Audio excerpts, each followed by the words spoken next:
Good morning, everybody, and welcome once again to the Porsche Conversations. It gives me great pleasure once again to introduce our speaker for the morning. Uh, uh, Ashok Vajpayee is an eminent poet, an essayist, and a cultural administrator. He has been instrumental in setting up institutions, some of which we are familiar with as architects. The Bharat Bhavan was one in which he played a vital role in establishing. He has also been the chairman of the Lalit Kala Academy and has won acclaim and awards for his work as well. The Sahitya Academy Award is one. Mr. Vajpayee also set up the Mahatma Gandhi Rashtriya Hindi Vishwavidyalaya, which is where we met him first. And we were the architects chosen by open jury to design this institution.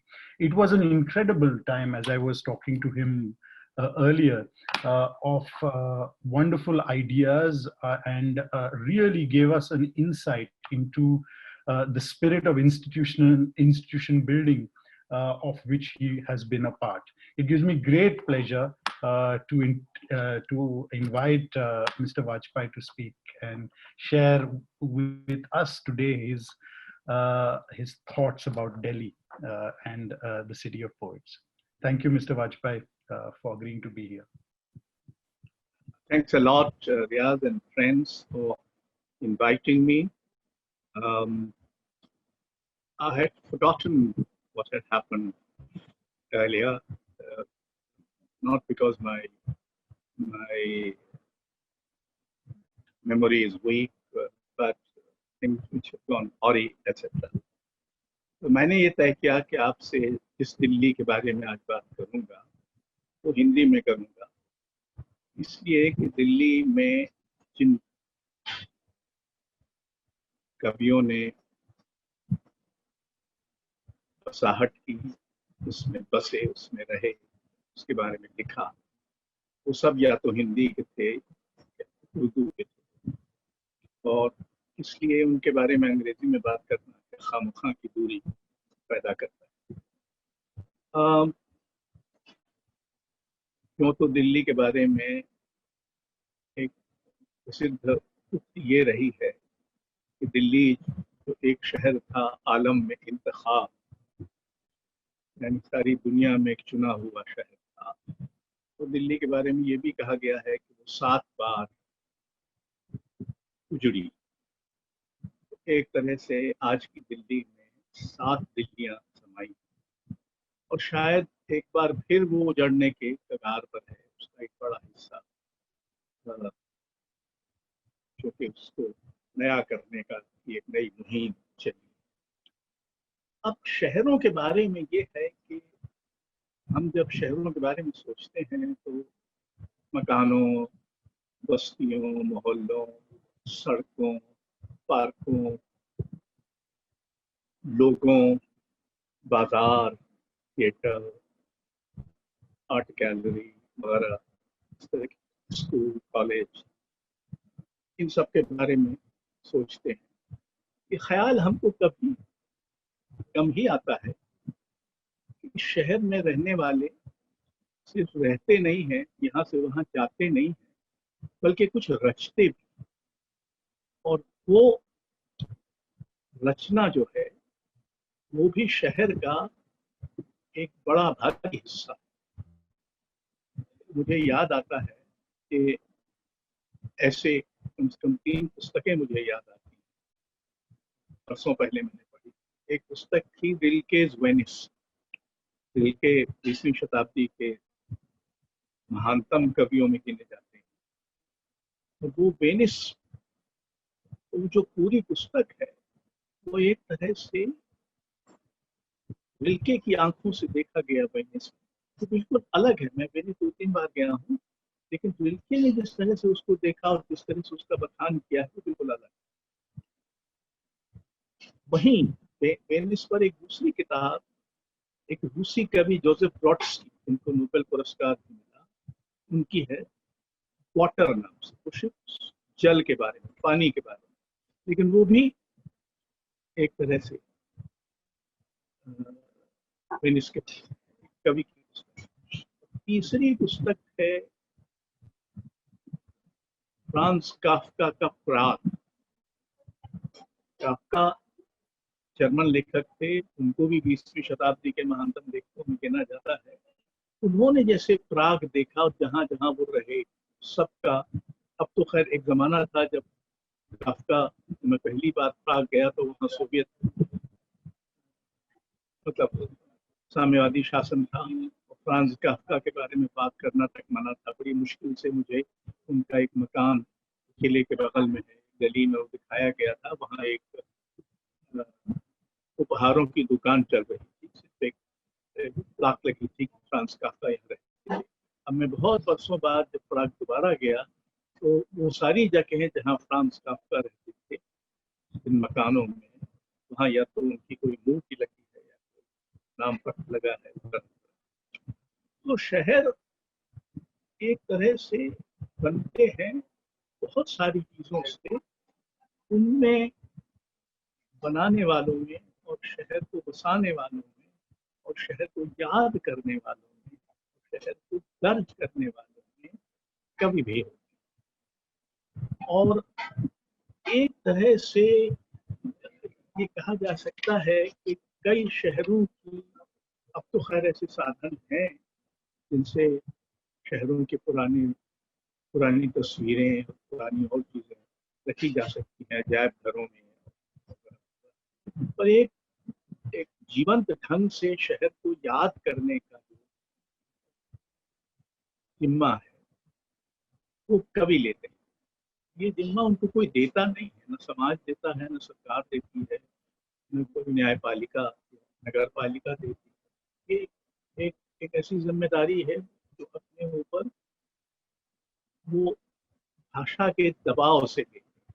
और दिल्ली में तो जो एक तरह की जो दिल्लियां कई बसी हुई हैं, उनमें से कई के बारे में अब जो बचा है याद करने को, वो कवियों और दूसरे अदीबों के लिखे में ही बचा है।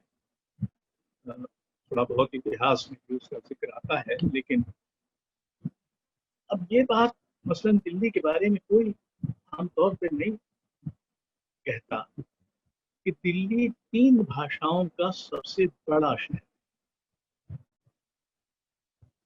हिंदी का, उर्दू का और पंजाबी। दिल्ली की आबादी 2 करोड़ तक पहुंच गई है, और उसमें जितने हिंदी बोलने वाले और हिंदी लिखने वाले आज रहते हैं, उनको अगर उनकी संख्या अगर देखी जाए तो किसी भी हिंदी भाषी शहर से, यानी लखनऊ या पटना या जयपुर या भोपाल से दिल्ली में रहने वाले हिंदी भाषी सबसे। दूसरा उर्दू।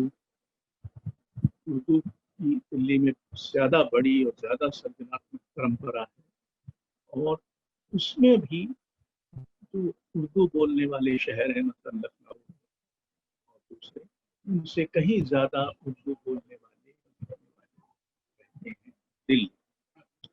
और तीसरी भाषा है पंजाबी। ज्यादातर आजादी के बाद बंटवारा हुआ, उससे बहुत सारे लोग उस समय बन गए, पाकिस्तान से हिंदुस्तान आए, उनकी बड़ी संख्या पंजाबियों की। पंजाबी का भी ये सबसे बड़ा शहर। तो इस, अब ठीक है कि दिल्ली में सत्ता और बहुत सारी चीजें जो है वो अंग्रेजी में है, व्यापार भी वगैरह वगैरह, लेकिन फिर भी तो अब अगर आप दिल्ली में उसकी जो स्थापत्य की परंपरा है वही देखें तो मुगलों के पहले की दिल्ली के भी अवशेष हैं, मुगलों के बनाए हुए इमारतें हैं, मुगलों के बाद दिल्ली के पुरातात्विक अवशेष हैं। फिर अंग्रेजों ने जो दिल्ली बनाई, दिल्ली को राजधानी बनाया, तो और उसके बाद जो आजाद भारत में कुछ इमारतें जोड़ी, तो दिल्ली की एक बड़ी विडंबना इस समय ये कि ऐसी शक्तियां राजनीतिक और आर्थिक सत्तारूढ़ हैं इस समय, तो ये भुला देना चाहिए कि एक धर्म विशेष के लोगों ने, कि उनके सत्ताधारियों ने दिल्ली में बहुत सारी इमारतें बनाई, क्योंकि अगर कोई बाहर का सैलानी आता है तो वो जो चीजें देखने जाता है दिल्ली में, कौन सी, तो ज्यादातर मुगल पूर्व या मुगलों और या अंग्रेजों की बनाई। तो ये तो है उसकी आपत्ति की स्थिति है।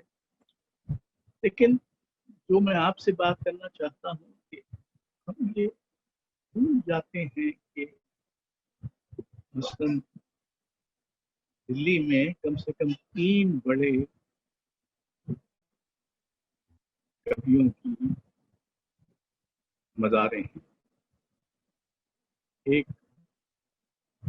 बेदिल जो फारसी के कवि थे, पटना में रहते थे, और यहाँ प्रगति मैदान के पास जो मटका पीर करके जगह है, उसके सामने सड़क के दूसरी तरफ उनकी कब्र है, और उसकी देखभाल करने वाले, उसको नया रूप देने का काम अफगानिस्तान सरकार ने किया था एक जमाने में। दूसरे हैं, दूसरी बड़ी जो जगह है वो है गालिब की कब्र, जो हजरत निजामुद्दीन औलिया का जगह है, तो थोड़े आगे है। फिर तो ये एक सिलसिला है। और दिल्ली में पहला जो शायर आया, कहाँ से आया, जहाँ से आया, 13वीं 14वीं शताब्दी में, वो था अमीर खुसरो। और अमीर खुसरो उस जमाने में, ये जो आज के विभाजन है कि कभी होगा तो कुछ और नहीं होगा, या Excuse me, Mr. Vajpayee, may I interrupt you just for a moment? Yes. We are having a little bit of a disturbance in the sound. May I? Are you on a tablet or a tablet? Yes. May I request that you hold it perhaps closer to you so that the mic picks up a little bit. I can hold it like this. Does it improve? Yes, I think it is a little bit better. I may interrupt you once more if you don't mind. In case the sound is not up, I will request you then to put off your video, which would not be very nice, but we'll try it for a bit with the tablet closer to you. Sorry about this, Mr. Vajpayee. No, it's all right. All right. Please continue. तो बहरहाल अमीर खुसरो, असल में दिल्ली की एक बड़ी मुश्किल ये है, मुश्किल क्या है, उसका एक सौभाग्य भी है कि दिल्ली का कोई नहीं होता। दिल्ली में सब लोग बाहर से आते। तो जितने कवि थे, अमीर खुसरो बाहर से आए, मीर बाहर से आए, गालिब बाहर से आए, तो बाद में जो और कवियों की परंपरा चली, हिंदी के जो बहुत सारे कवि, उनमें से दिल्ली का कोई नहीं। तो दिल्ली एक अजब शहर इस मामले में है कि ये शहर से हमारे एक हिंदी कवि मित्र रघुवीर सहाय ने एक पूरी पुस्तक लिखी थी, दिल्ली मेरा परदेश, क्योंकि वो दिल्ली में रहते थे लेकिन दिल्ली में परदेसी की तरह रहते, यानी दिल्ली किसी की होती नहीं है, इसलिए वो लोग आके दिल्ली में बस जाते हैं। तो अमीर खुसरो के बारे में सब जानते हैं। मैं समझता हूँ कि भारत में 2 तरह की आधुनिकताएं विकसित हुई। एक आधुनिकता जो 19वीं सदी में विकसित होना शुरू हुई और 20वीं सदी में पूरी तरह से छा गई, तो वो आधुनिकता है जो पश्चिम के साथ हमारे संपर्क और संवाद से पैदा, लेकिन उसके पहले एक हिंदुस्तानी आधुनिकता थी जिसका मेरे हिसाब से पहला आर्किटेक्ट अमीर खुसरो है। अमीर खुसरो के यहाँ अजब चीजें हो रही हैं। एक पंक्ति वो संस्कृत में लिखता है, दूसरी फारसी। उसके पास यथार्थ का एक बहुत ही मजाहिया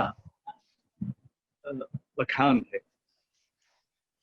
तो उसकी मुर्कियां ऐसी हैं जिनमें कहा जाता है जो दो चीजों पर एक साथ लागू होती है। कहते हैं सखी साजन ना सखी ढोल,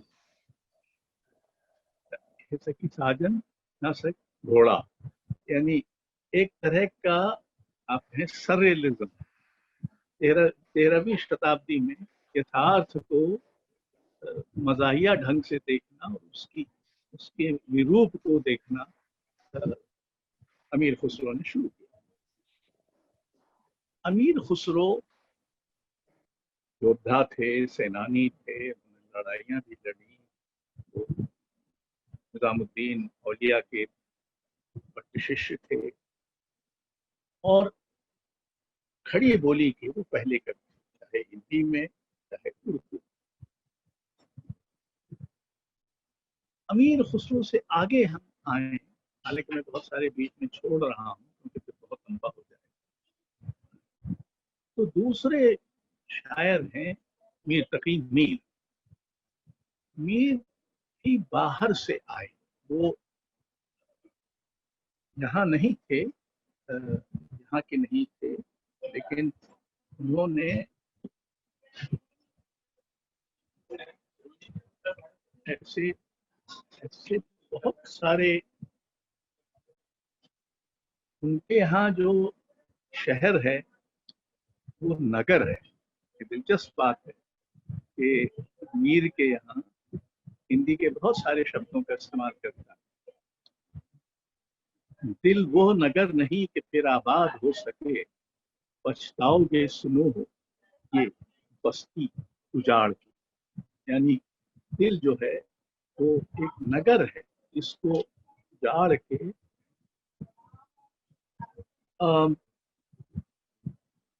बहुत उनका प्रसिद्ध है। मेरे हिसाब से बहुत लोगों को याद आएगा कि चलते हो तो चमन को चलिए, सुनते हैं कि बहारा हाथ हरे फूल खिले, कम कम बातों बारी। तो मीर ने सौभाग्य से अपना, और मीर के जमाने तक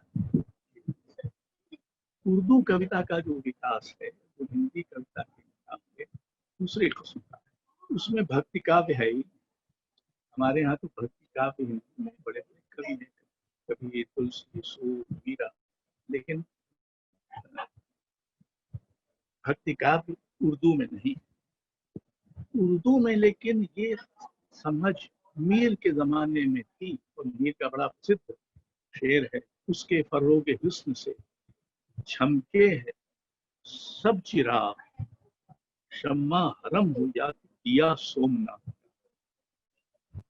यानी चाहे मस्जिद का दिया हो या दिया हो सोमनाथ मंदिर का, वो एक ही के फरोगे हुस्न से पैदा। और फिर उन्होंने ये भी आगे कहा, मीर के दीनों मजहब को अब पूछते क्या हो, उनने तो कश्ता खींचा दैर में बैठा, कब का तर्क इस्लाम।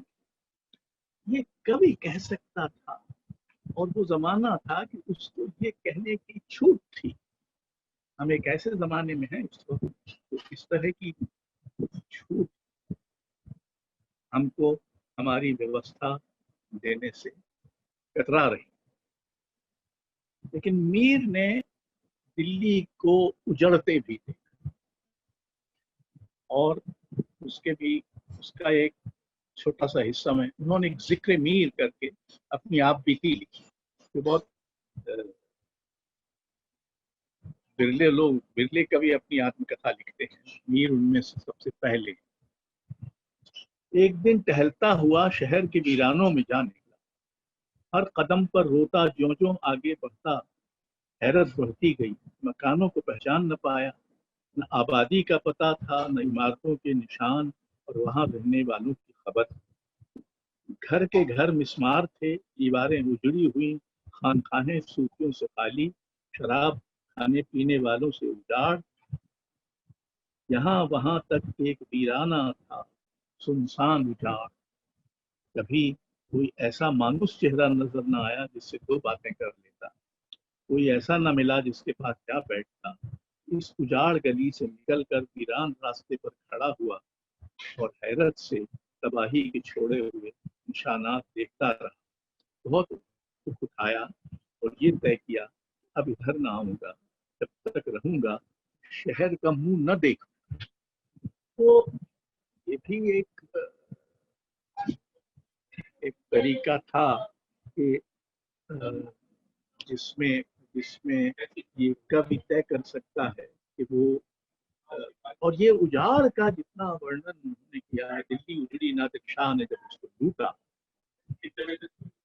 शाह की कोहले जवाहर थी खाक पा जिनकी, शाह के कोहले जवाहिर की खाक पा जिनकी, उन्हीं की आंखों में फिरती सलाइयां देखी। तो इसी में है कि लाशों को लिए हुए आती चारपाइयां देखी। तो एक तरह से दिल्ली के उजड़ने का जो बयान किया है मीर ने अपनी शायरी में भी और लिखकर, वो एक ये शेर और देखिए, शहरे दिल आह अजब जाए थी पर उसके गए, ऐसा उजड़ा कि किसी तरह बसाया न गए। ये जो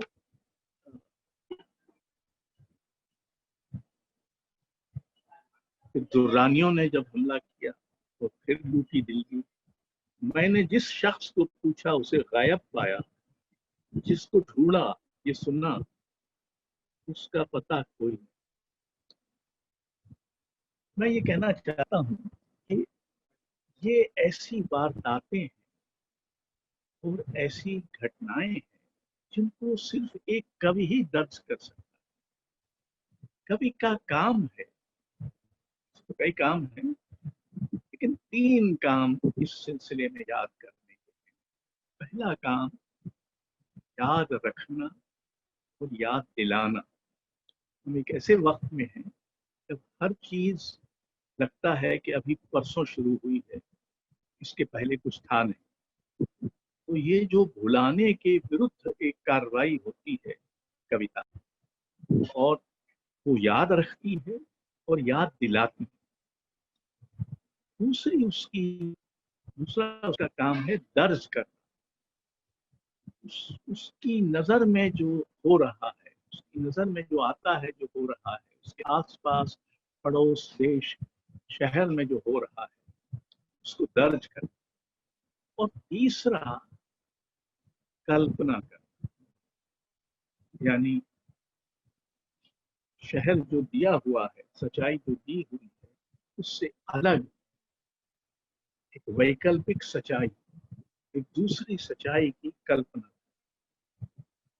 और मुझे कई बार ये लगता है कि शहरों में तो रहते हैं कवि, लेकिन वो खुद अपनी कविता में अपना एक शहर बसाते हैं। मीर की शायरी में मीर का एक शहर है जिसमें दिल्ली की बहुत सारी झलकियां हैं, और चीजों की भी झलकियां हैं और शहरों की भी हैं, जहाँ वो गए, लखनऊ ये वो। और उनकी कविता खुद एक अपने आप में शहर। यही बात गालिब के बारे में कही जा सकती है, जो मीर के बाद आए। और गालिब वैसे बड़े स्वाभिमानी व्यक्ति थे, किसी हद तक अहंकारी भी थे, लेकिन उन्होंने दो ही शायरों का एहतराम किया है, एक तो बेदिल का और दूसरा मीर। रेख्ते के तुम ही नहीं, उस्ताद गालिब अगले ज़माने में कोई मीर भी। तो ये गालिब के यहाँ भी शहर को लेकर एक अजब, तब तक जो शहर है, गालिब आए थे आगरा से और यहाँ बल्ली मारान में बस गए। वहीं अब उनका जिस घर में वो रहते थे उसको एक स्मारक में बदल दिया गया है और तो कुछ चांदनी चौक का कुछ नया रूप दिया जा रहा है।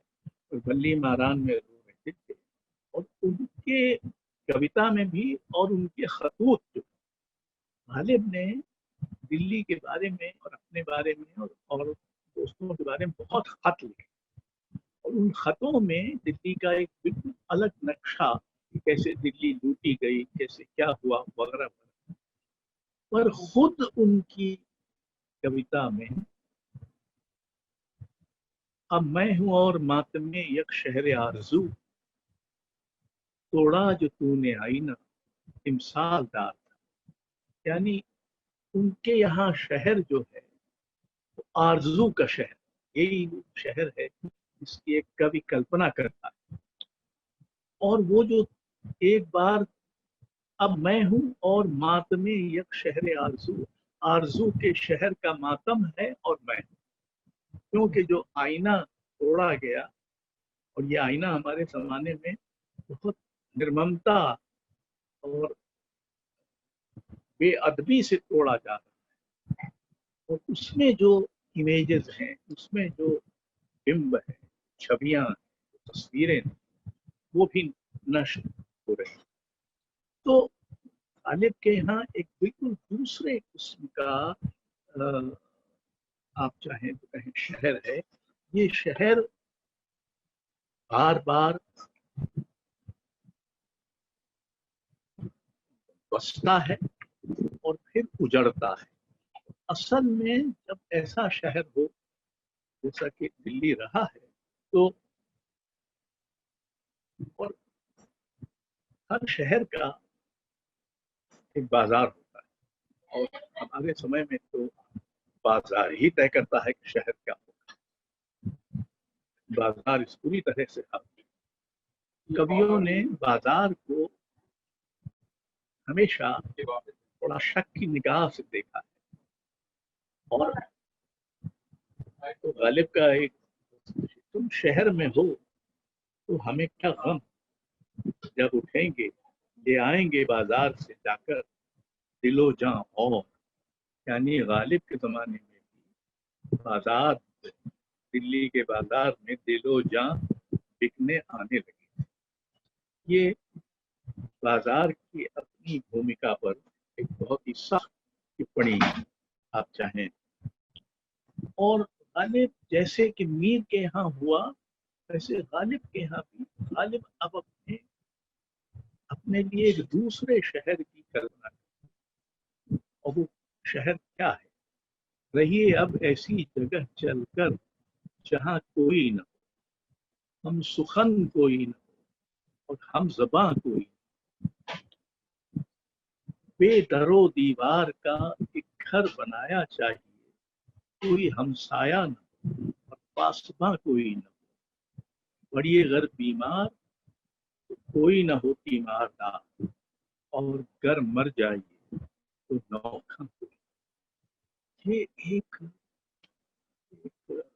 कवि कल्पना है, ऐसा घर, ऐसा नगर, ऐसा शहर जहाँ कोई न हो। तो और फिर गालिब ने तो दिल्ली को खंडहर होते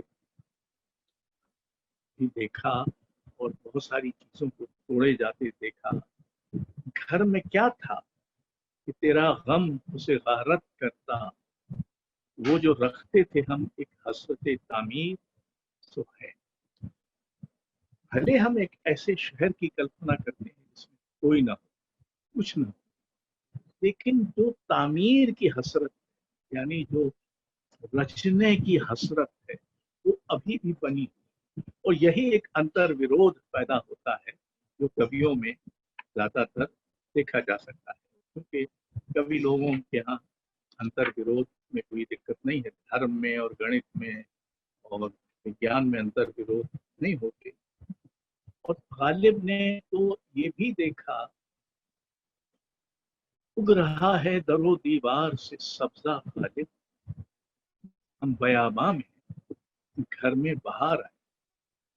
ये जो खंडर होता मकान है उसमें जो खंडर हो चुका है, इसलिए उसमें घास उगाई है दीवारों, और गालिब को कह रहे हैं, व्यंग से कह रहे हैं, पीड़ा से, दोनों से कह रहे हैं कि ये एक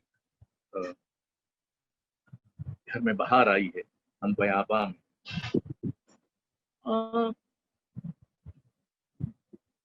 गालिब के यहाँ एक बहुत संवेदनशील व्यक्ति है, और वो कहते हैं, पुर हूं ऐसे शिकवे से जैसे राग से बाजा।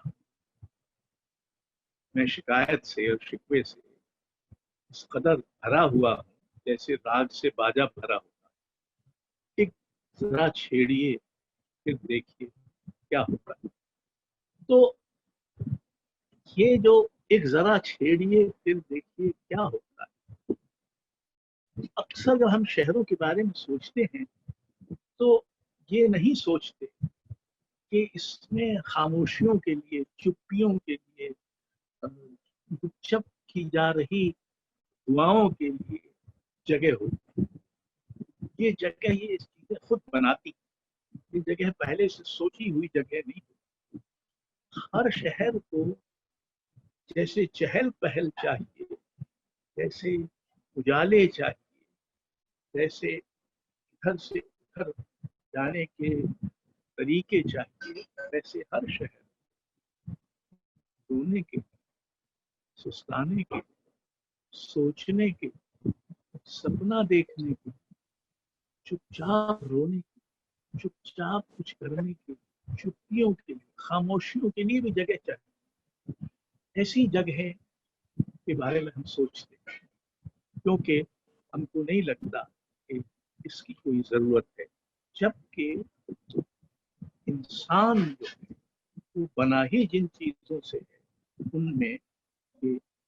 और गालिब ने तो यहाँ तक कहा अपने बारे में, मैं अंदलीबे गुलशने ना आफरीदा, मैं उस बगीचे की बुलबुल हूँ जो बगीचा अभी तक बना ही नहीं। तो आप देखें कि गालिब में, मीर में कभी एक दूसरे शहर की कल्पना बराबर करता रहता है। तो मैं आपसे ये भी कहना चाहता हूँ कि ये आकस्मिक नहीं है कि हम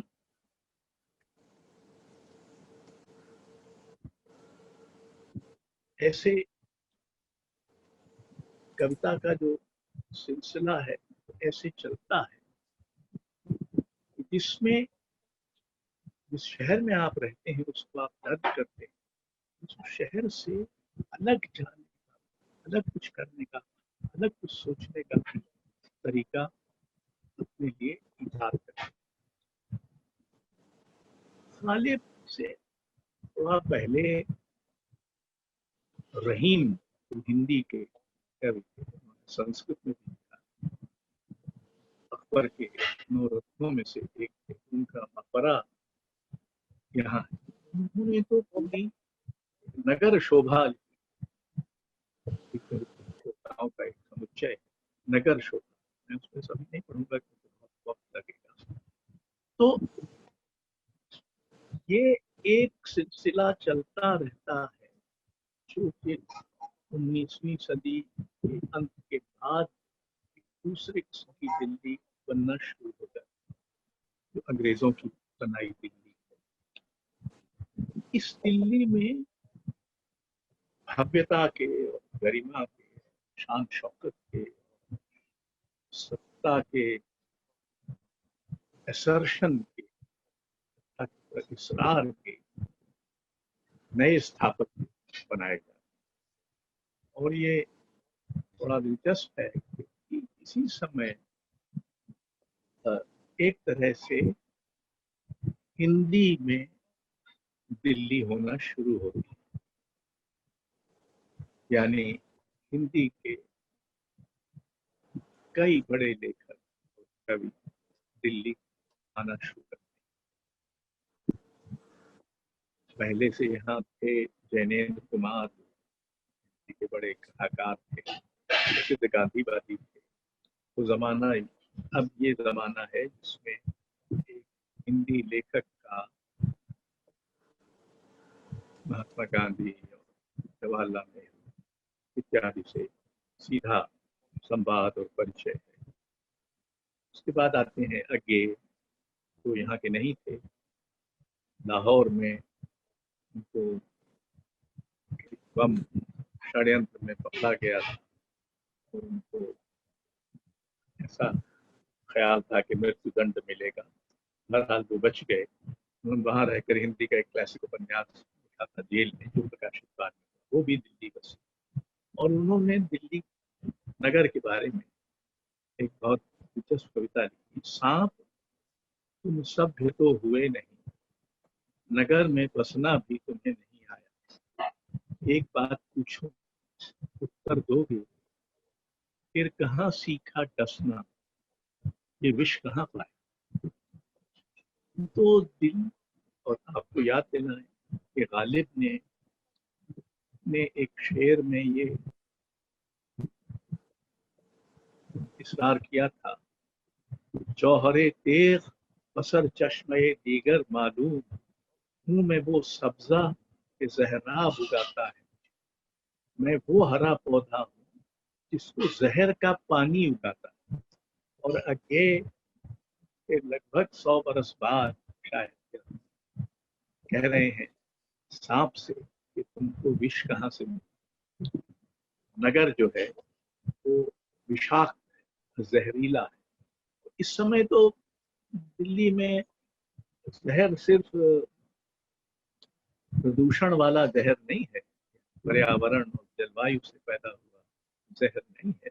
बहुत बड़ा जहर है जो नफरत, भेदभाव की राजनीति और इनको फैलाने वाले धर्म फैला रहे हैं। तो दिल्ली इस समय बहुत जहरीली जगह है।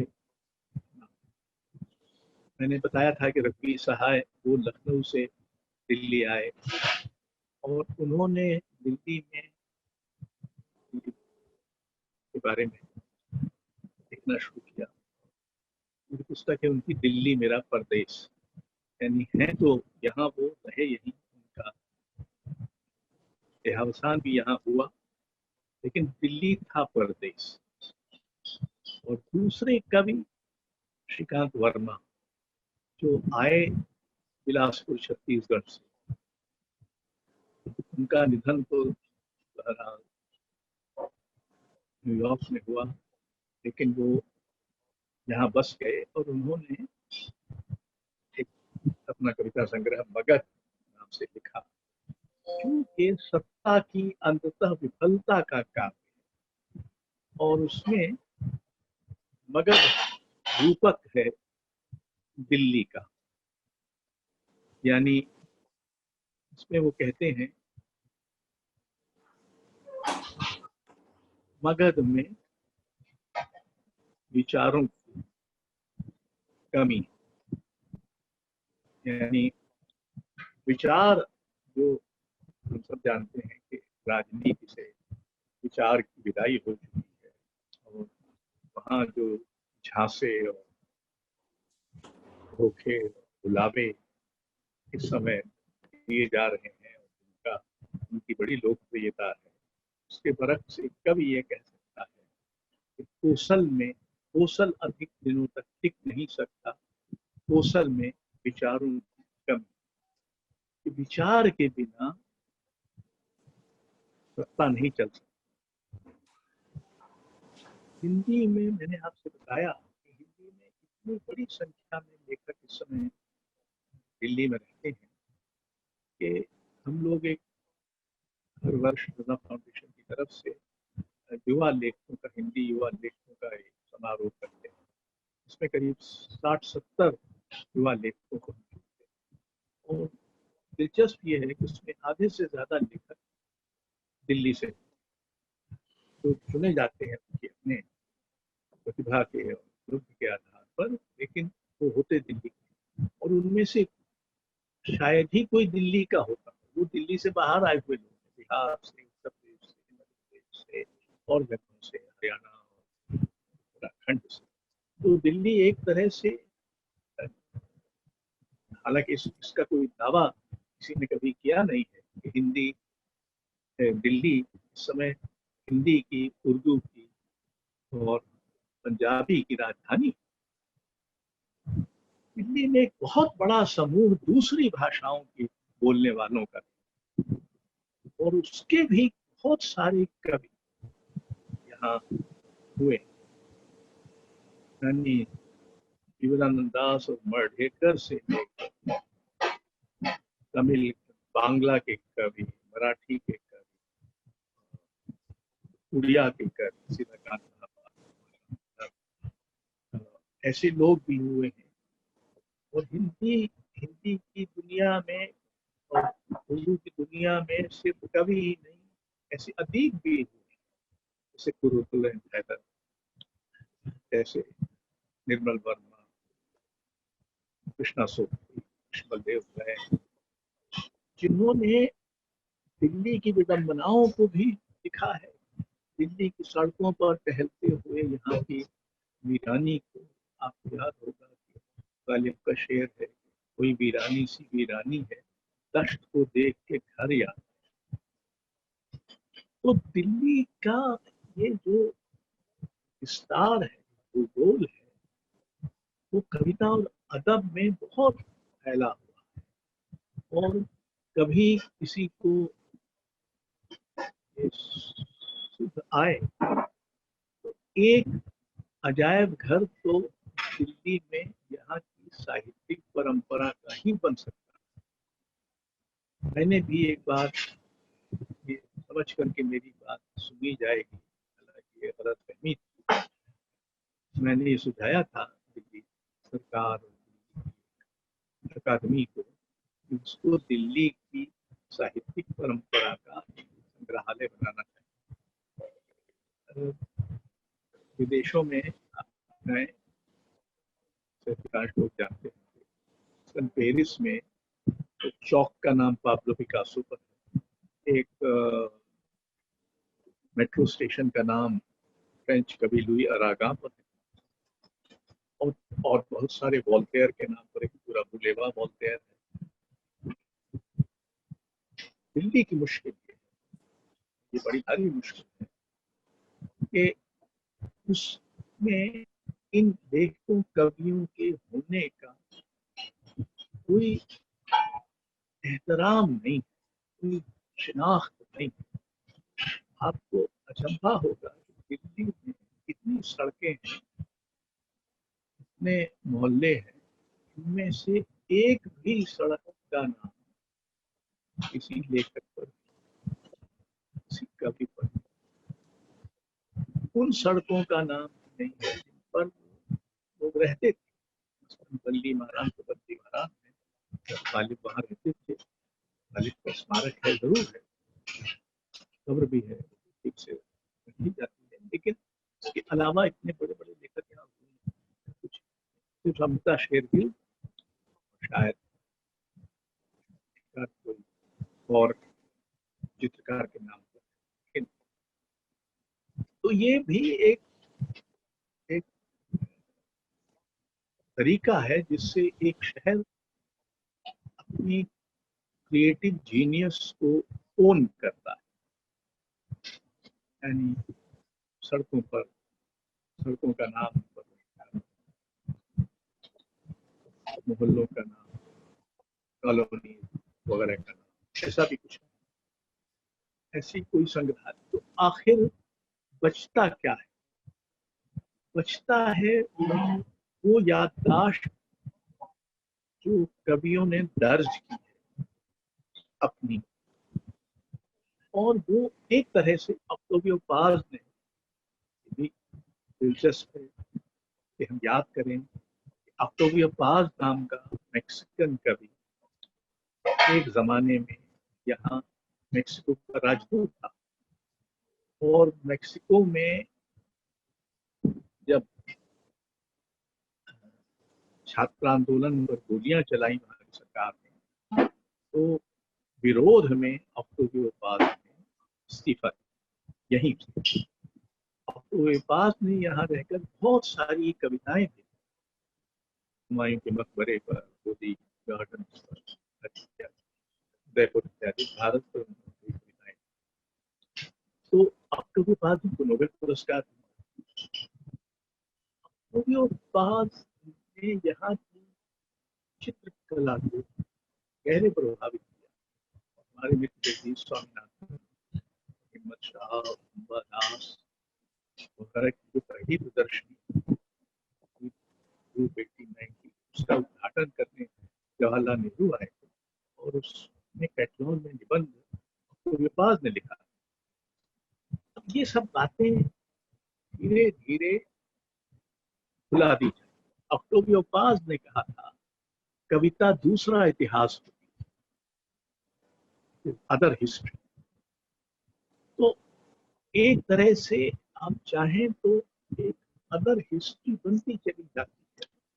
और मैंने बहुत कवियों के और लेखकों के नाम छोड़ दिए हैं, क्योंकि फिर बहुत लंबा हो जाएगा।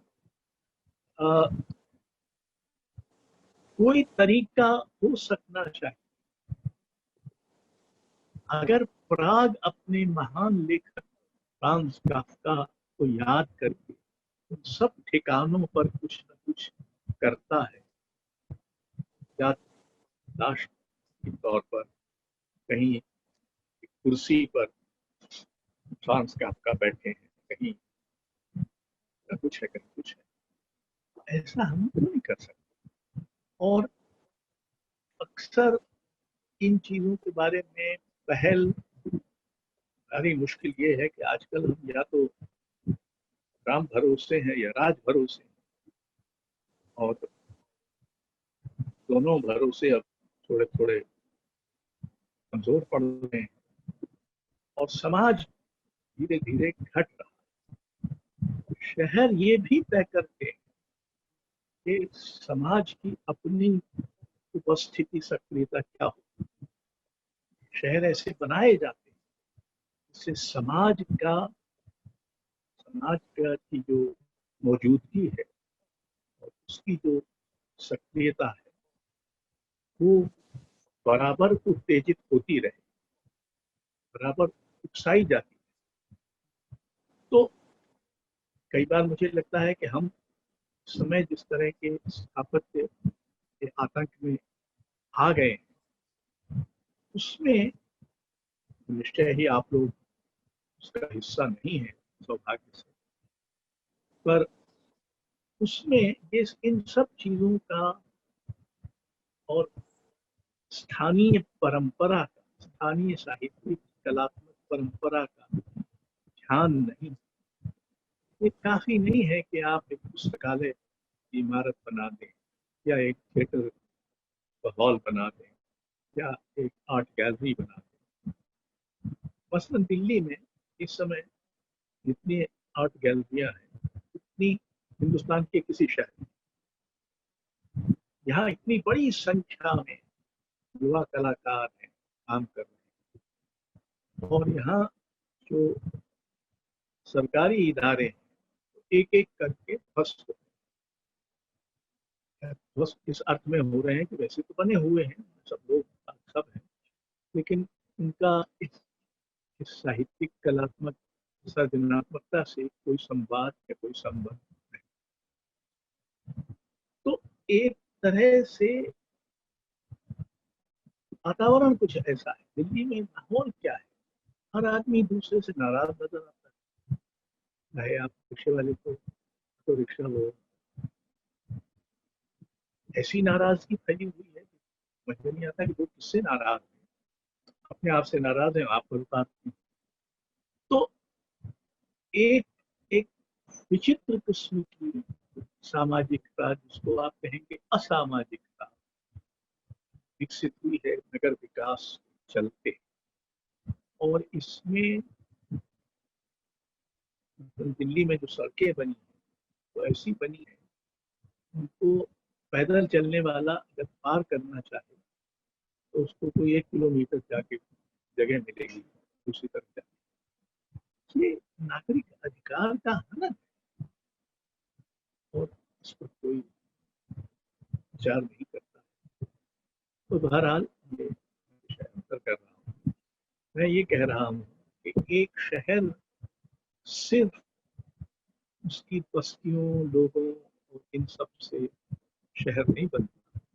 वो शहर उन सपनों से, उन कल्पनाओं से, उन विकल्पों से, उन एहसासों से, उन चुप्पियों, विलापों, प्रार्थनाओं, सिसकियों से भी बनता है जो कविता में दर्ज हो, जो कवि ही दर्ज कर सकते। वो करते रहे हैं बिना उसका कोई ख्याल किए कि ये काम उनका एक तरह से इतिहास को दर्ज करने का, जैसा मैंने शुरू में कहा था, कविता का एक काम याद करना, याद दिलाना, सच्चाई को जितनी निर्भीकता और हिम्मत से देख सकना मुमकिन हो ऐसा देख सकना और दर्ज करना, और फिर कुछ विकल्प की कल्पना करना जो नहीं है।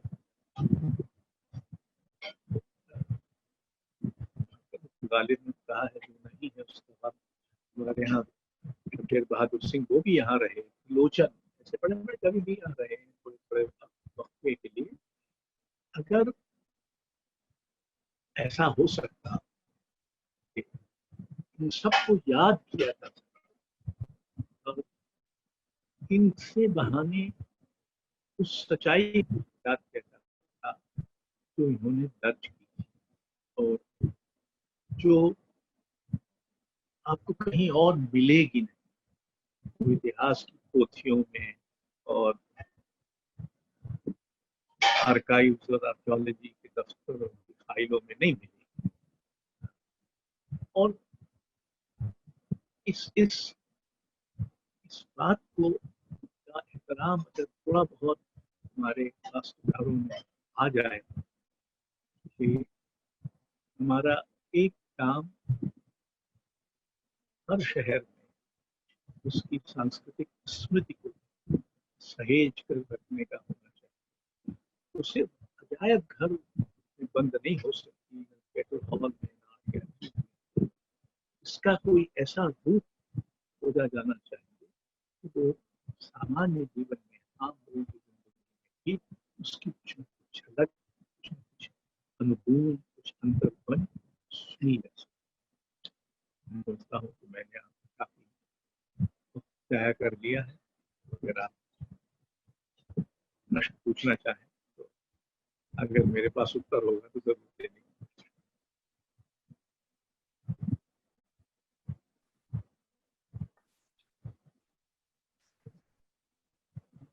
जी रियाज। Yes, all here. Um,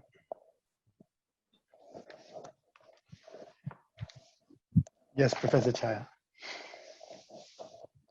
Ashok जी, आपने जो you mentioned in Ghalib's poetry something about shattering the mirror.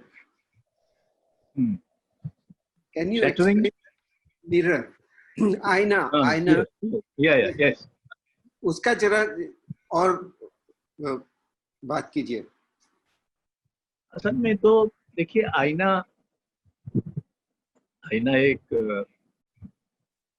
काफी एक मानी में रिकरिंग मेटाफर है उर्दू कविता में।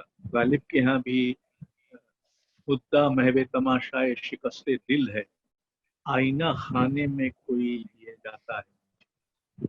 यानी मुद्दा तो मेरी खुदा महवे तमाशाए शिकस्ते दिल है, मेरे दिल की शिकस्त के तमाशे में जो महव है मेरा दिल। मुद्दा तो ये है, वो लगता ऐसा है जैसे मुझे कोई आईना खाने में लिए जा रहा है, यानी हर हर सू हर जगह आईना दिखाई दे रहा है। ऐसा कोई आईना खाना होता होगा शायद उस जमाने में, इस तरह के महल वहल या मकान होते हों। तो आईना दोनों चीजें हैं। आईना जो दिखाता है, आईना कुछ छुपाता, क्योंकि जो आईना आप देख रहे हैं सिर्फ जो सामने है वही देख रहे हैं, पीछे है वो नहीं देख रहे। आईना आईने की एक एम्बिग्विटी है उसमें, दोनों तरफ एक तरह का वो है। और उसको अगर आपने तोड़ा, यानी आईना का मतलब आपने अपने को देखने का जो एक तरीका था उसको तोड़ डाला। इसमें एक जो पोएटिक कंसीट है वो ये है कि आईना एक इमेज तो दिखाता है, लेकिन there are also images which are hidden and concealed, which can come to light if you make an effort, but you have destroyed them also by breaking the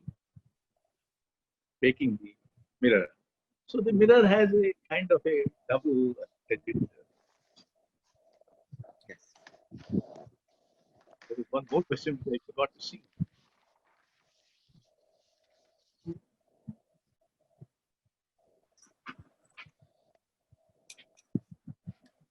I can,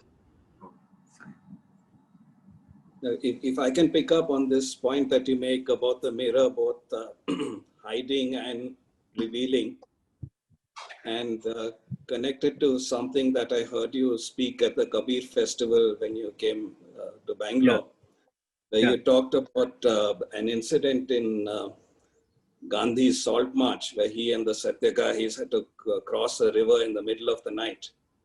And the villagers came diyas to show the light. And you made a wonderful remark. You said that it's very difficult for us to be like Gandhi. He's a rare person. It's difficult for us to also be like the Satyagrahis because they gave up their work to face the wrath of empire. But we can be like those villagers who recognize something special is passing through their life and shine a little light on it.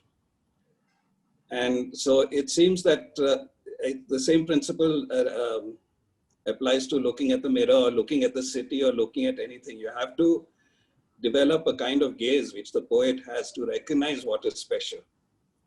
Yeah.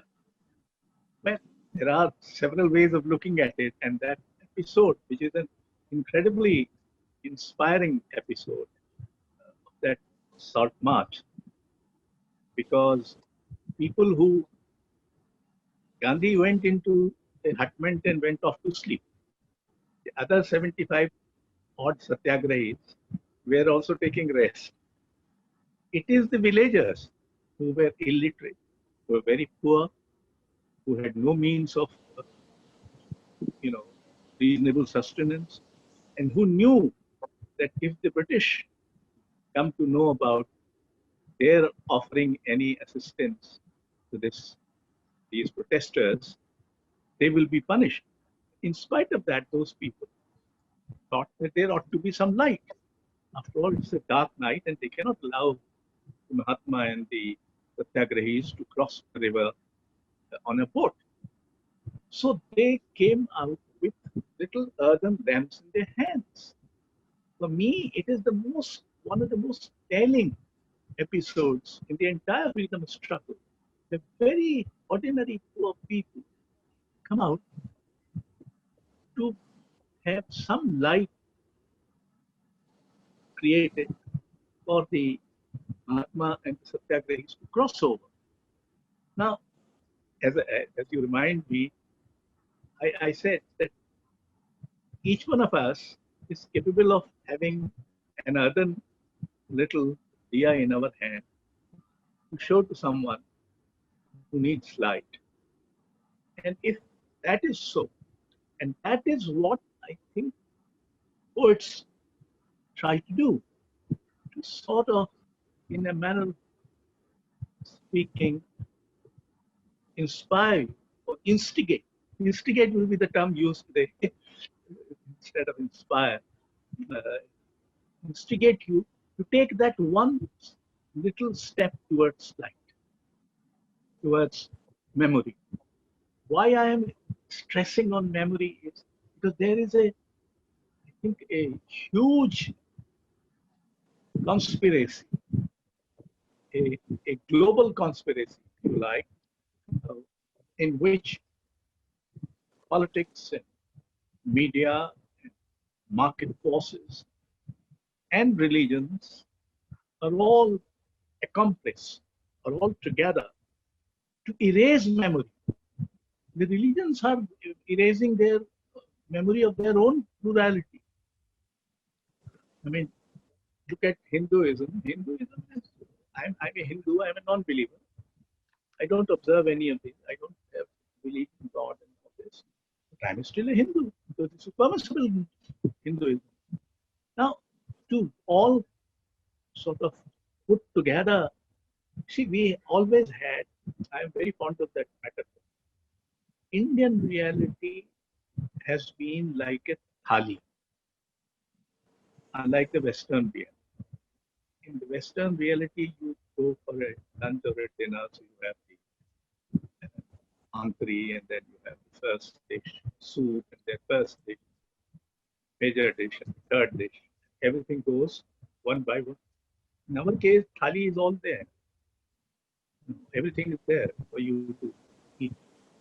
Exactly what is the whole menu is. And you can, therefore, time in India is not to be seen merely historically. Historical time is one time, but we have innumerable number of calendars which operate. The social calendar, the religious calendar, the calendar which governs marriage ceremonies and birthday celebrations, etc. I have two birthdays.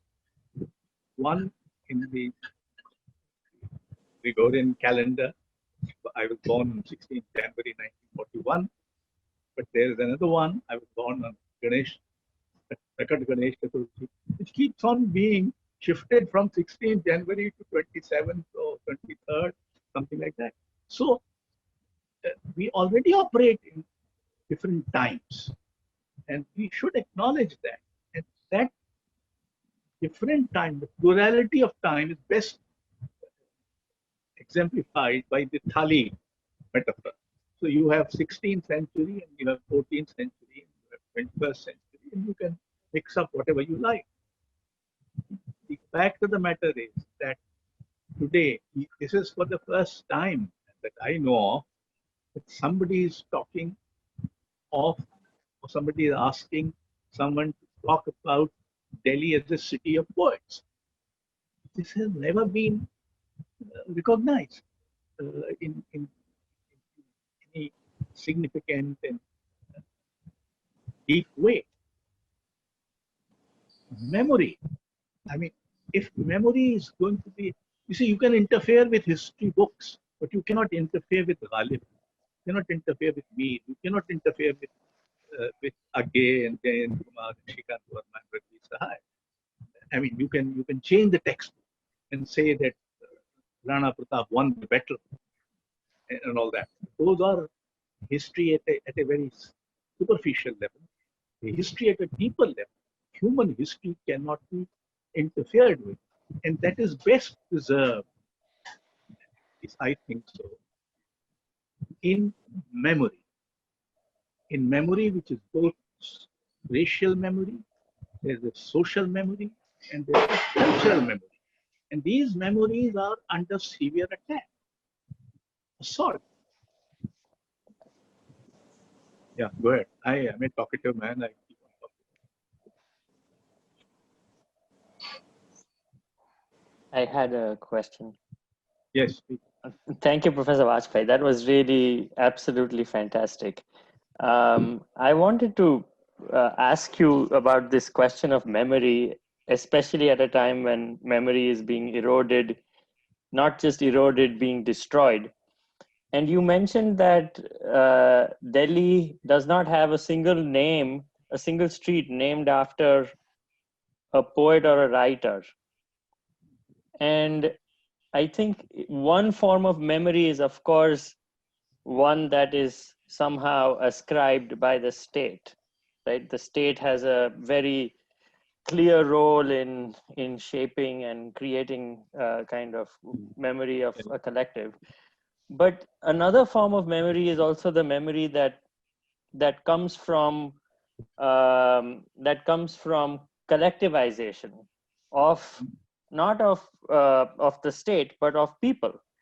And at a time like this, what do you think are the various means in which, of course, this is a very open-ended question, but what are the different ways in which this is done? How is memory somehow rescued within people through the agency of people? You see, there have been some attempts other than the attempt, other than from the realm of the state. There have been initiatives, social initiatives, sometimes to sort of remind Delhi that we are a city of poets. And I myself was associated with one done by Management Institute. And we started a series in collaboration with the India International Center. And it's on Delhi. I mean, in the sense that there are all kinds of other lit fests which have all kinds of global and all India. We said if there's enough in Delhi in terms of intellect and ideas and creativity, etc. And I started with, first was Mir Ki Dilli.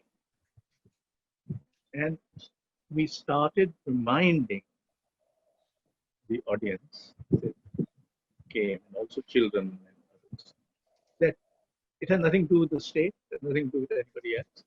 It was entirely, I conceived the idea. So first we had Mir Ki Dilli, then we had Ghalib Ki Dilli, then we had Gandhi Ki Dilli, because after Mahatma Gandhi assassinated here and lived quite a lot in Delhi. And then we had Delhi, where we celebrated Al-Qazi, Habib Tanveer, Agge, and Ram Kumar. So we took two theatre persons, one writer, a Hindi writer, and one. So you see, I mean, this is one initiative which we continue to think of. You see, unlike other cities, I do not know enough, but my feeling is nobody owns Delhi. I mean, nobody owns Delhi in the sense that the civic awareness that you have in Calcutta, for that matter in Mumbai, is lacking in Delhi. The civic behavior in Delhi also is very, very, very impolite. Mostly. It is too much occupied with power that capital has. So it's way, you know, when we started the university, I came together for Room project. But anyway, at that point of time, there was a government which was very hostile to me. But I did not allow ever a politician or a minister to come and do anything, inaugurate, release a book, give a lecture. I did not. during my entire 5-year period, no politician ever invited. This is not as if I have anything against the politicians.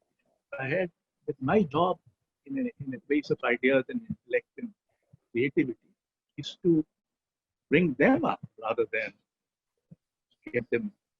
You know. So that also created some hostility. And now we run a Raza Foundation, which is again, I had the good luck of being confidant and friend of Syed Hazrat Raza, one of the iconic modern painters of India, who gave all his money and other things to the Raza Foundation, and did not allow us during his lifetime to spend a single pie on him. It was meant for others. He lived in a house in Delhi, which he had bought for Raza Foundation. But since he was a trustee, he paid a monthly rent to the foundation for 5.5 years that he was living here. Because although he had bought it, it is he who bought it and got it registered in the name of the foundation. So we have these activities. There is a kind of a, it is not as if it's not happening, but keeping, and then we have started sort of our mandate being what it is, we do a tremendous amount of work with younger people.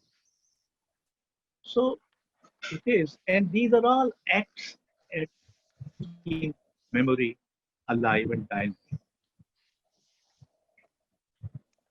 Let us not forget that memory also is about disasters, about monumental mistakes that were made. This is also memory. After all, partition is a part of this memory, which is very uncomfortable, very disturbing. And we are still suffering from its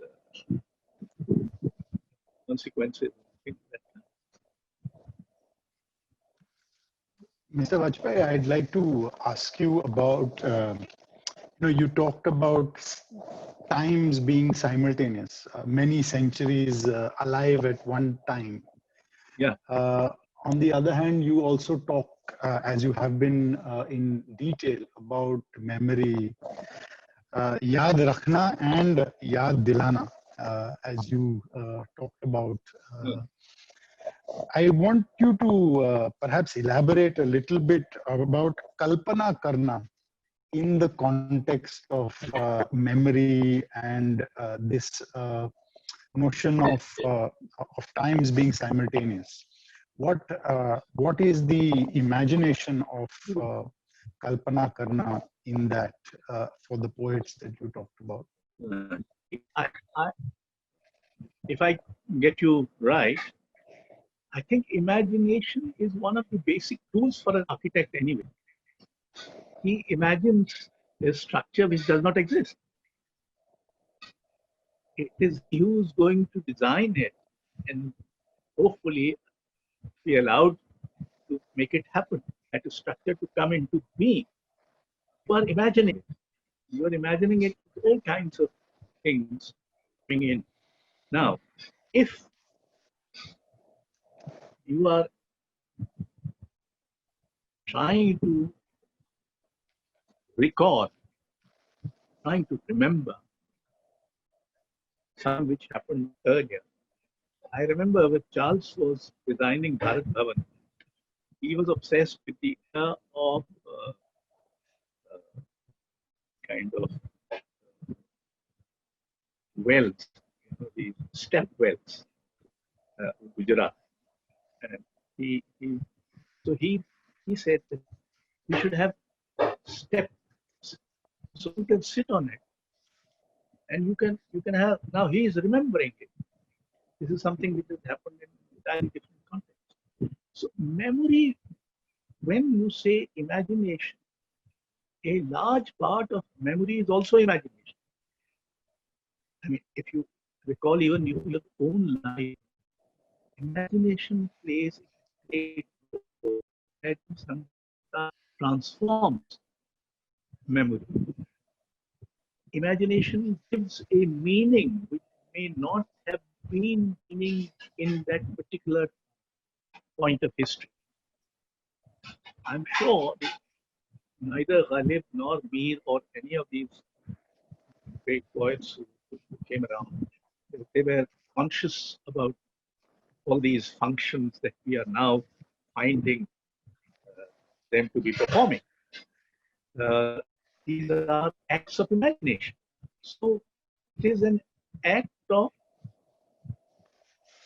in a manner of speaking, nobly, positively appropriating memory to requirements of imagination today.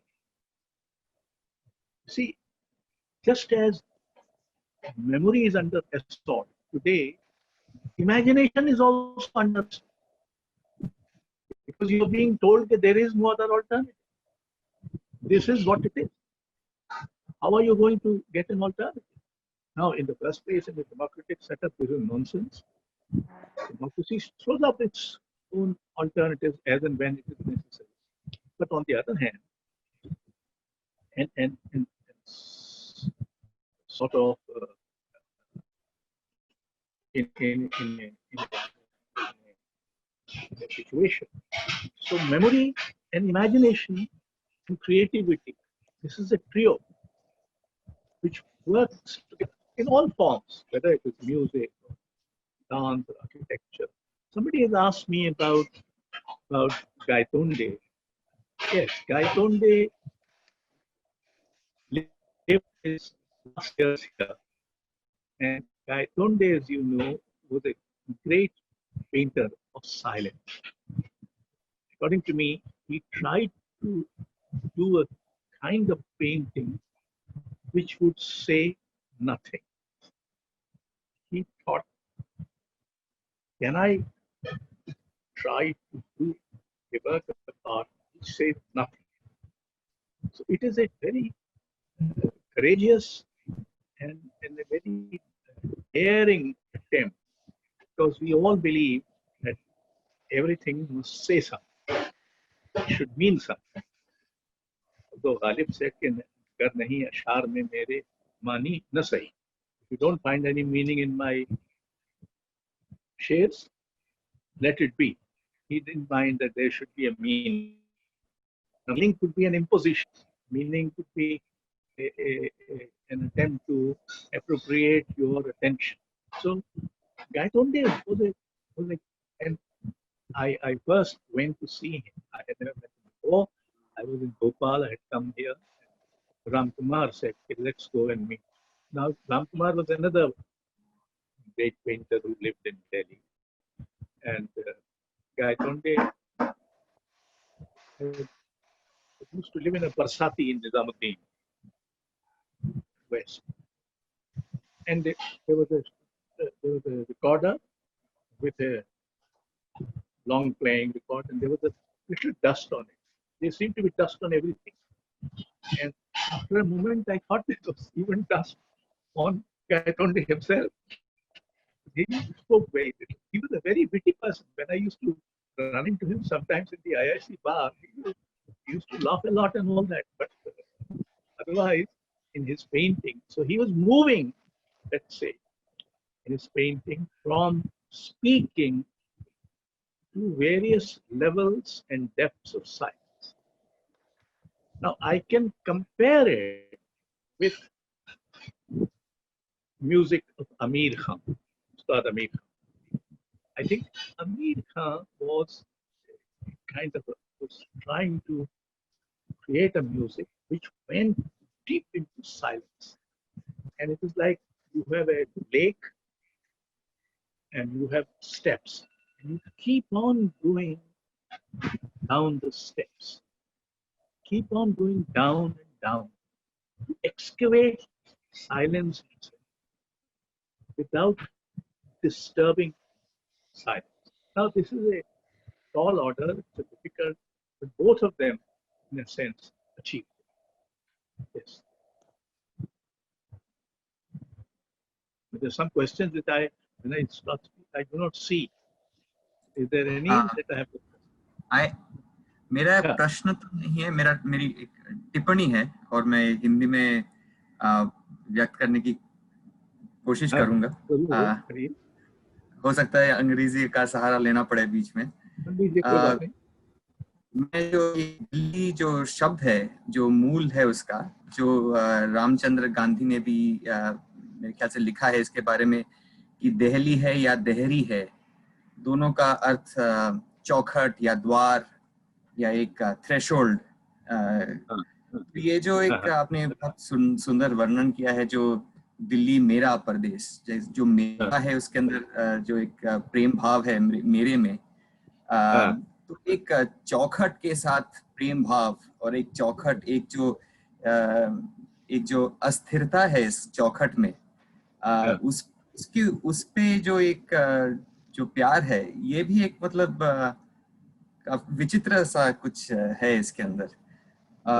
और मेरे ख्याल से जो आपने ये भी कहा कि जो शहर सिर्फ उसकी इमारतों से, उसकी बस्तियों से नहीं बसता, उसके लोगों की कल्पनाओं से, उनके भावनाओं से, उनके एहसासों से बसता है, जो कि एक कवि संभालता है इन चीजों को। तो इस लिहाज से जो कवि का जो स्थान है शहरों में, वो आर्किटेक्ट और प्लानर्स से कहीं ज्यादा है, जो मॉन्यूमेंट्स है उससे कहीं ज्यादा है। और ये मतलब जब when our memories are being eroded, I think the task of poets is that much more important to kind of preserve these memories and preserve these emotions. I think what you said about चौखट बहुत अच्छा रूपक है वो। देखिए, वैसे भी यहाँ दिल्ली में बहुत दरवाजे हैं ना, दिल्ली दरवाजा और अजमेरी गेट और कश्मीरी गेट, लाहौरी गेट, ये सब दरवाजे थे। तो दिल्ली में आने जाने के, दिल्ली में कौन आ रहा है कौन जा रहा है नजर रखने के, और जो लोग जिनको नहीं आना चाहिए उनको रोकने के वगैरह वगैरह, ये दरवाजे थे चौखट के। और ये एक तरह से इसका कि दिल्ली के कोई अपना बना नहीं, दिल्ली का अपना कोई चरित्र नहीं बनता है, बनता भी है तो बहुत बिखरा बिखरा सा है। कुछ ऐसे लोग हैं जो कहेंगे कि नहीं है दिल्ली का अपना है, मैं उनसे इत्तेफाक नहीं रखता। मैं भी दिल्ली में अब 28 वर्ष से, अगर मैं पहले के 5 साल जब सेंट स्टीफेंस में पढ़ रहा था और उसके बाद 2 साल पढ़ा रहा था, तो कुल मिलाकर दिल्ली ही एक ऐसा शहर है जिसमें मैं सबसे अधिक रहा हूँ अपने जीवन में। लेकिन फिर भी मैं इसको अपना शहर कहने से हिचकिचाता हूँ, क्योंकि ये शहर किसी का हो नहीं। और इसमें एक अच्छाई भी है कि ये कोई, इसका एक अपना डायनामिक्स है, तो ठीक है। दूसरी तरफ ये है कि मैं आपको ये बताना चाहूंगा कि ये इस समय जो याददाश्त पर, स्मृति पर इतना तेज भयानक हमला है, उस समय साहित्यकार, दिल्ली में रहने वाले साहित्यकारों का अधिकांश स्मृति को जगाए, वो इस झांसे में नहीं आ रहा कि हम सब कुछ भूल जाएं, अपने गाँव शुरू करें। देखिए, कलाओं का एक बुनियादी काम हमको बार बार याद दिलाना है कि अगले जमाने में कोई मीर भी था, हमसे पहले भी लोगों ने सपने देखे, हमसे पहले लोग सच्चाई की पकड़ थी, कि हमसे पहले भी लोगों के पास आईने थे, हम ही नहीं है इतिहास। जबकि राजनीति में कुछ इस तरह का माहौल पैदा हो गया है, उससे लगता है कि मैं ही सबसे पहली बार, उससे ही इतिहास शुरू होता है। तो हमारा काम इस समय ये याद करना और याद दिलाना है। और मुझे ये कहने में कोई, ये बात है की भाषाओं में जो ज्यादातर साहित्यकार, उनके बारे में कह सकता हूँ कि वो इस समय स्मृति, कल्पना और सृजनात्मकता, इस त्रयी को बचाए हुए हैं। और दूसरी तरफ अंतःकरण और साहस और विकल्प, इसकी भी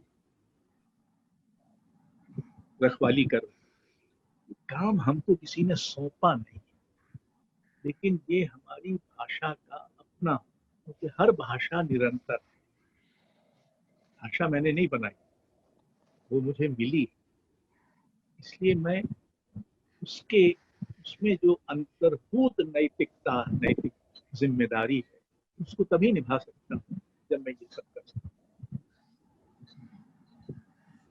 तो ये जो ये मीर के जो शब्द हैं, ये जैसे आपने कहा अगले जमाने में, तो ये अगले और पिछले में कुछ इसमें कुछ द्वंद्व है? क्या है उर्दू में, हाँ, उर्दू में ये अगले शब्द है वो पिछले के अर्थ में होता है। अच्छा, जैसे मतलब मैंने ही अभी अपने संस्मरणों की एक पुस्तक हिंदी में लिखी है, इसका शीर्षक है अगले वक्तों के हैं ये लोग। तो मैंने विसरा तो लिया है गालिब से, लेकिन इस पर थोड़ा सा प्ले किया है, क्योंकि हिंदी में अगले का मतलब पिछला नहीं होता, उर्दू में होता है, हिंदी में नहीं होता। लेकिन मैं उसको कि ये अगले वक्तों के लोग, मतलब ऐसे लोग जो अगले वक्तों, ये मतलब आगे तक चलने वाले लोग हैं, ये ऐसे नहीं है। तो उसमें अगे बोध, शमशेर, बिलाल हुसैन, निर्मल वर्मा, कृष्ण सूर्ति वगैरह, सैयद हैदर रजा, जगदीश स्वामीनाथन, कारण, हबीब तनवीर, इनके संस्मरण है। तो वो अगले वक्तों के हैं ये लोग का मैं इस तरह का इस्तेमाल कर रहा हूँ हिंदी।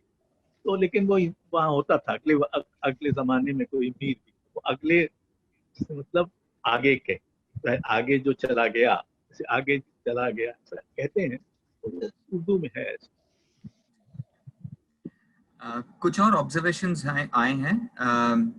तेजस जोशी कहते हैं कि we really need to find our place in the city to cry.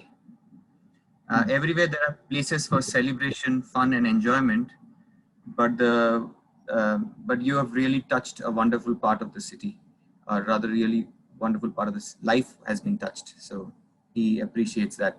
If you have any comments or suggestions on, and then Sukhmini has okay, sorry, please. हाँ, नहीं, मुझे तो आपके ध्यान में अगर ये बात आई है तो बहुत बहुत शुक्रिया। और सुखमणि कहते हैं, the episode of the villagers helping the Satyagrahis is so powerful. Thank you for sharing it. I mean, these are some new comments. Yeah, it's something which I have been talking every time I had an opportunity. Sometimes I almost violate the thematic structure and narrate the story, especially when I'm talking to younger people and younger students and all that. Because So I think that's all from the attendees. If any other panelists would like to share any Sudipto? Yes. Professor Vasavada wants to ask. नमस्कार sir. Delhi के बारे में तो जितना जाने उतना कम है। जी हाँ, तो ठीक है, क्योंकि दिल्ली सबके लिए एक अनिग्मा है। और आपसे मैं ये जानना चाहता हूँ, मैंने काफ़ी पढ़ा है दिल्ली के बारे में, क्योंकि मैं दिल्ली में रहा नहीं हूँ, मगर दिल्ली का अट्रैक्शन मुझे काफ़ी है अब भी।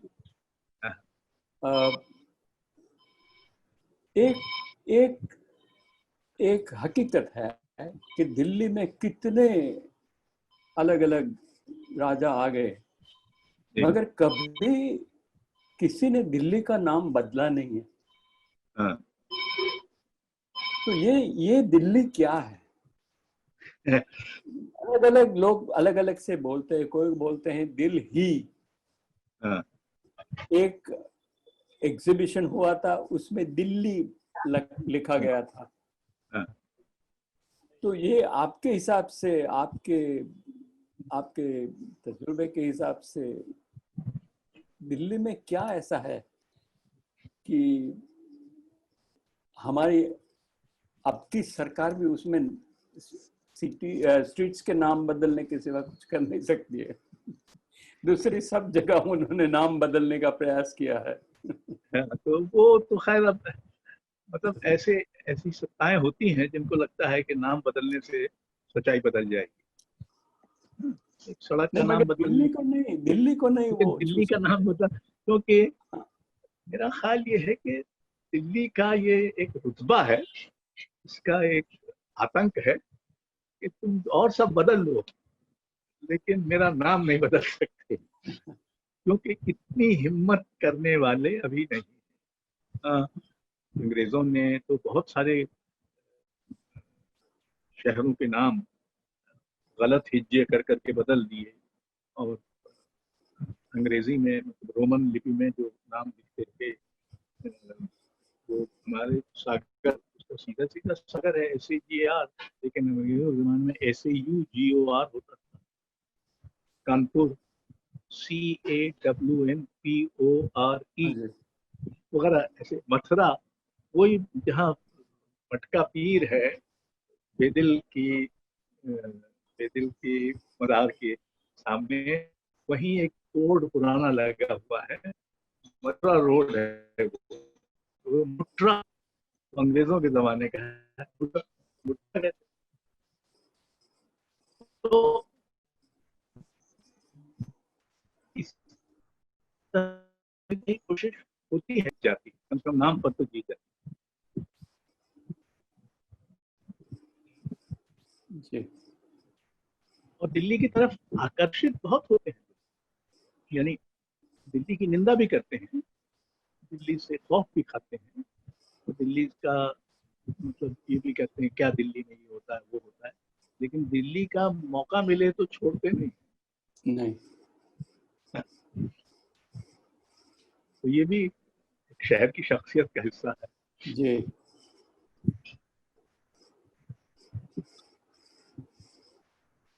Is there anybody else?